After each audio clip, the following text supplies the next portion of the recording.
بسم اللہ الرحمن الرحیم۔ ناظرین کرام السلام علیکم۔ ناظرین کرام، اللہ تعالیٰ کے جلیل القدر پیغمبروں میں سے ایک پیغمبر حضرت یوسف علیہ السلام حضرت یعقوب علیہ السلام کی دوسری بیوی راحیل بنت لبان کے بطن سے پیدا ہوئے۔ آپ علیہ السلام انتہائی خوبصورت، حسن و جمال کا پیکر، صبر اور عفو و درگزر کے علم بردار تھے۔ اللہ تعالیٰ نے آپ علیہ السلام کو اپنا نبی منتخب فرما کر آپ علیہ السلام کو بہت اعلیٰ مقام پر فائز فرمایا، اور حضرت یوسف علیہ السلام کا ذکر خیر قرآن مجید میں 26 مقامات پر فرمایا، اور پوری ایک سورت آپ علیہ السلام کے نام سے نازل فرمائی۔ آپ علیہ السلام واحد پیغمبر ہیں جن کا پورا واقعہ اللہ تعالیٰ نے قرآن مجید میں ایک ہی جگہ تفصیل کے ساتھ ذکر فرمایا، اور آپ علیہ السلام کے واقعہ کو احسن القصص، بہترین واقعہ کے نام سے تعبیر فرمایا۔ ناظرین محترم، فرمان الہی ہے، اے نبی صلی اللہ علیہ وآلہ وسلم، آپ کی طرف یہ قرآن وحی کر کے ہم آپ کو ایک بہترین واقعہ سنا رہے ہیں، جبکہ اس سے پہلے یقیناً آپ اس واقعہ سے بے خبر تھے۔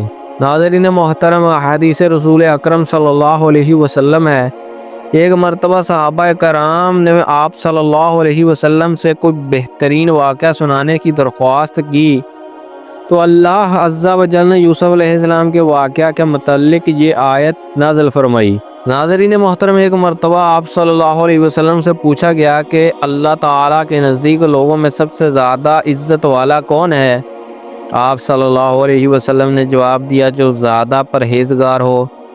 صحابہ نے عرض کیا، ہم یہ نہیں پوچھ رہے۔ آپ صلی اللہ علیہ وسلم نے فرمایا، کیا تم خاندانی شرافت کے متعلق پوچھ رہے ہو؟ خاندانی شرافت کے اعتبار سے سب سے زیادہ عزت والے اللہ کے نبی حضرت یوسف علیہ السلام ہیں، جو پیغمبر حضرت یعقوب علیہ السلام کے بیٹے، پیغمبر حضرت اسحاق علیہ السلام کے پوتے اور پیغمبر حضرت ابراہیم علیہ السلام کے پڑپوتے ہیں۔ ناظرین محترم، حضرت یوسف علیہ السلام کے واقعہ کو بہترین واقعہ اس لیے کہا گیا ہے کہ اس میں بہت سی نصیحتیں ہیں، ایک ہی جگہ جمع کر دی گئی ہیں۔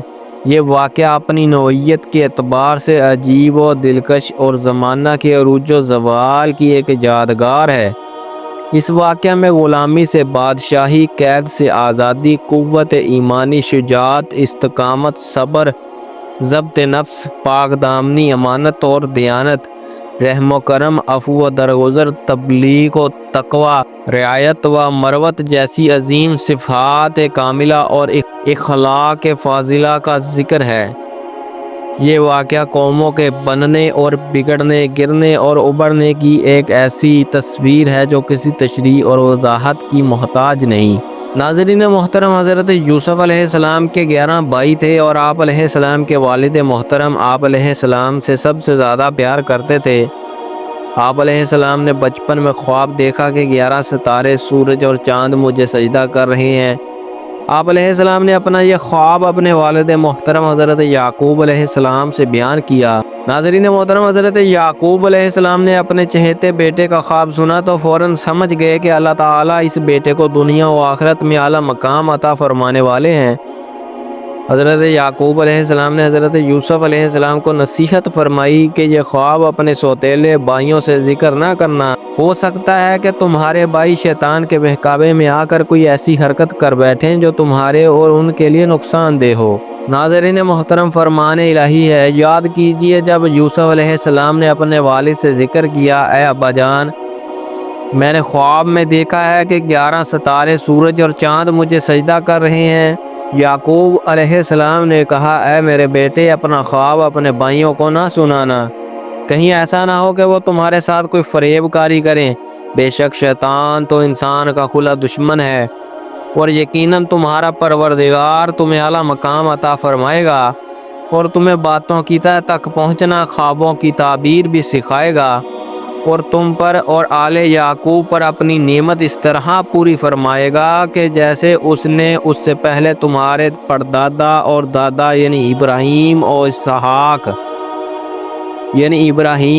اسحاق علیہ السلام کو بھی بھرپور نعمت عطا فرمائی تھی۔ یقیناً تمہارا رب خوب جاننے والا اور بڑی حکمت والا ہے۔ ناظرین محترم، حضرت یوسف علیہ السلام کا خواب سننے کے بعد حضرت یعقوب علیہ السلام نے ان میں نبی بننے کے آثار دیکھے تو ان سے زیادہ محبت کرنے لگے۔